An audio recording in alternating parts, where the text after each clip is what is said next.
নদী ভাঙনে ঘরহারা 131 জন গ্রামবাসীর পুনর্বাসনের জন্য তাদের হাতে জমির পাট্টা তুলে দিয়েছেন স্বয়ং মুখ্যমন্ত্রী।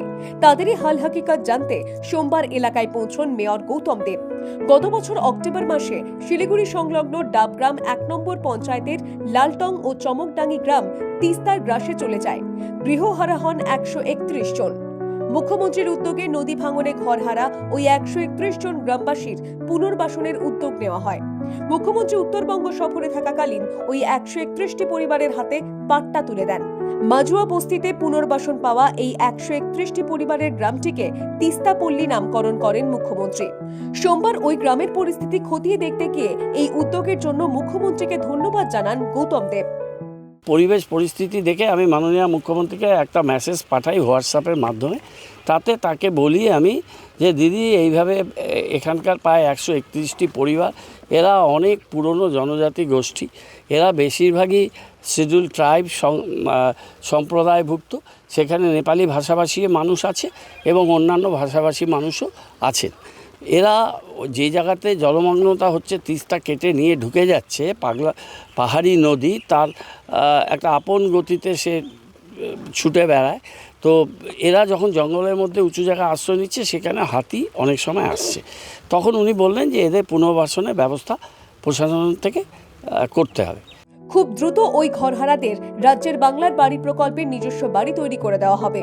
এমনকি আগামী মাসের মধ্যে বাংলার বাড়ি প্রকল্পের প্রথম কিস্তির টাকা দেওয়া হবে বলেও জানা গেছে। স্থানীয় পঞ্চায়েত সদস্য জানান, তিস্তাপল্লীর বেশিরভাগ মানুষই পেশায় পশুপালক, তাই গৃহহারা হলেও তাদের জীবিকার অনিশ্চয়তা তৈরি হয়নি। প্রথমত তো বলছি যে এটা অক্টোবরের ঘটনা, আপনারা সবাই জানেন। অক্টোবর মাসে যখন এই সাডেনলি তিস্তার গ্রাসে পুরো গ্রাম যখন নিয়ে হয়েছে, তারপরে তৎক্ষণাৎ ওনাদেরকে আমরা শালুগড়া হাই স্কুলে সিভিল ক্যাম্পে রাখা হয়েছিল। অনেক দিনই রাখা হয়েছে, প্রায় 4 মাস অন্তত রাখা হয়েছিল। তারপর আমাদের সকলের প্রয়াসে আমাদের আজকে গৌতম দেব, উনি আমাদের প্রাক্তন বিধায়ক তথা আজকাল মেয়র শিলিগুড়ির, উনি এসে আমাদের দুঃখ কষ্ট ওনাকে জানিয়েছি। উনি এসে দেখে উনি সিএম ম্যাডামকে, মুখ্যমন্ত্রীকে জানিয়েছিলেন। পুরো উনার ইয়েতেই আর কি প্রয়াসেই আজকে এখানে আমরা চমকডাঙ্গিকে এখানে স্থাপিত করতে পেরেছি। মুখ্যমন্ত্রী এবং রাজ্য সরকার দ্রুত उद्योग নিয়ে পুনর্বাসনের ব্যবস্থা করায় খুশি গ্রামবাসীরা। हम लोग का जो पहले वहाँ पर घर था चमकडंगी पर, वो जो वुडन का घर था, वो लाके हम लोग थोड़ा अपना ही पैसा लगा के बना रहे हैं। अब सरकार से आएगा, उससे थोड़ा मॉडिफाई करेंगे। सरकार से बोला क्या है कि घर बना के देगा या कुछ? अभी उस गौतम देव सर ने बोल ही लिया, अब जून में पैसा ढुकेगा बोल के।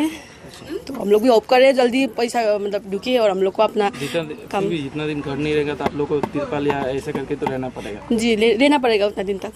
पहले तो आप लोग खेती बाड़ी अप्लाई कर दिया है? जी अब हम लोग का जियो टैग सब हो गया है। जी জমির পাট্টা পেয়ে অনেকেই এখন নতুন করে ঘর বাঁধার স্বপ্ন দেখছেন। শিলিগুড়ি থেকে সায়ন সাহার রিপোর্ট, দ্য ওয়াল।